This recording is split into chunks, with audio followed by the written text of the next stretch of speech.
Arnaud Faller, toujours à mes côtés en plateau, directeur des investissements de CPR Asset Management, et Romain Daubry qui nous rejoint en duplex, membre de la cellule info d'experts de Bourse Direct. Romain, enfin le marché s'anime un petit peu. On a achevé le mouvement de rattrapage. On était revenu à quasiment 5700 points vendredi dernier.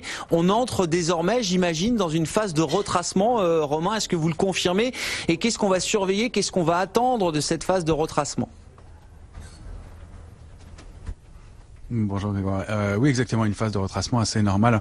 On sentait depuis une dizaine de jours que le marché manquait de momentum. On voyait que la hausse se poursuivait, accélérait, plutôt sur des considérations techniques et avec du manque de volume.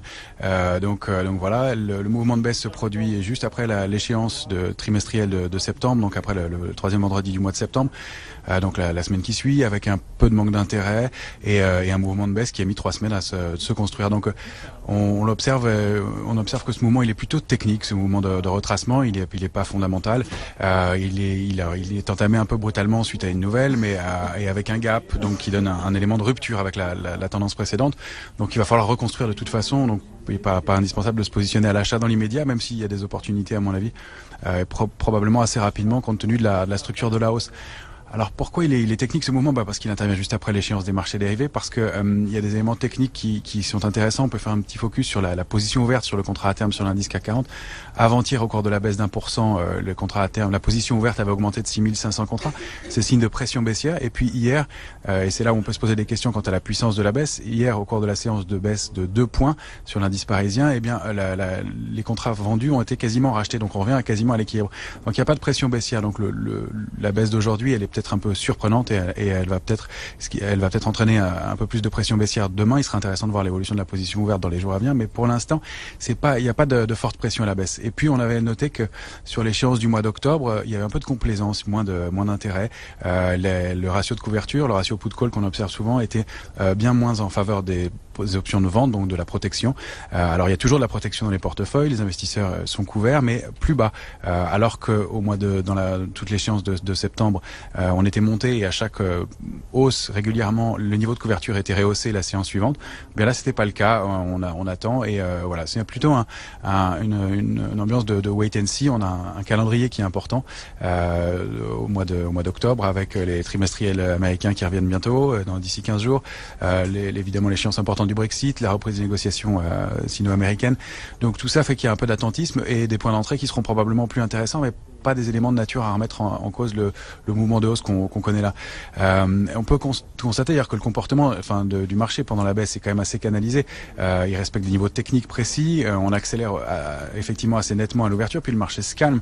On n'enfonce pas des plus bas régulièrement, donc c'est plutôt assez canalisé et assez tranquille. Alors, ce qui laisse à penser en revanche que le mouvement de hausse pourrait reprendre dans les semaines qui viennent, c'est que alors déjà des configurations graphiques et des structures graphiques, ça on en avait parlé déjà il y a une quinzaine de jours.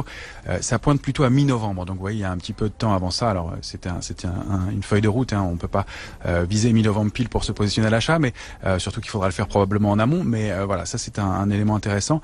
Il y a le fait qu'il y ait une période pendant le mois d'août et pendant la dernière phase de hausse qui donne plutôt des signes d'accumulation, c'est-à-dire que on a vu des volumes qui étaient importants sur des valeurs en retard et sur des values, et ça c'est assez intéressant, et régulièrement, et qui ont à mon avis été des signaux d'entrée de mains significatives sur le marché, sur des valeurs qui ont du potentiel de hausse. Alors je pense notamment au secteur automobile, on l'a regardé de près, avec des titres comme Peugeot par exemple qui donnent des signaux potentiel de hausse pas encore déclenchés mais qui seront importants par la suite, et des volumes et des phases d'accumulation qui peuvent être intéressantes. Alors, il y en a d'autres bien sûr, mais ça c'est un exemple. Et puis des secteurs aussi intéressants comme le secteur des télécommunications.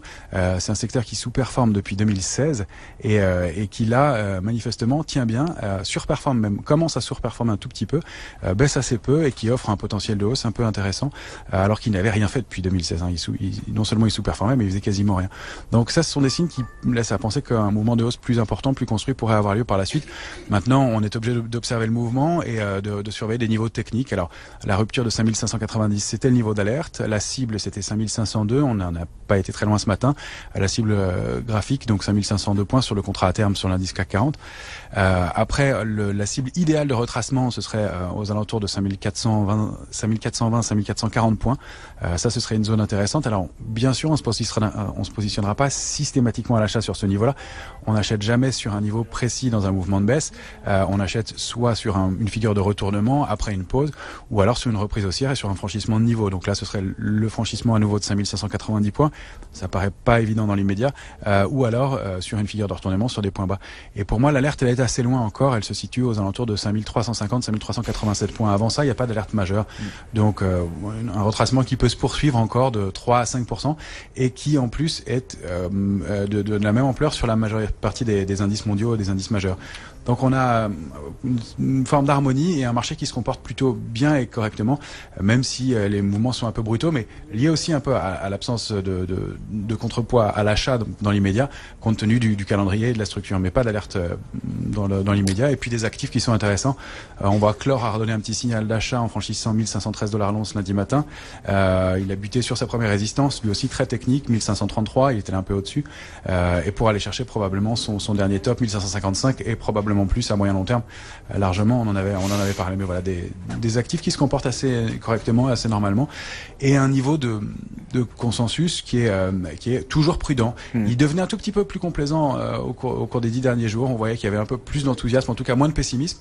Et puis voilà, je pense que ce contre-pied, il est de nature à refaire douter un peu et probablement à permettre de construire une hausse un peu dans les semaines à venir. Merci beaucoup Romain. Marché assez sain qui se comporte normalement. Je retiens ces éléments-là, effectivement, avec une phase de retracement qui se fait dans le calme pour l'instant. On baisse d'1,3% à Paris. Le CAC tombe autour des 5550 points et vous confirmez qu'à moyen terme, on reste dans un schéma favorable et haussier pour les investisseurs.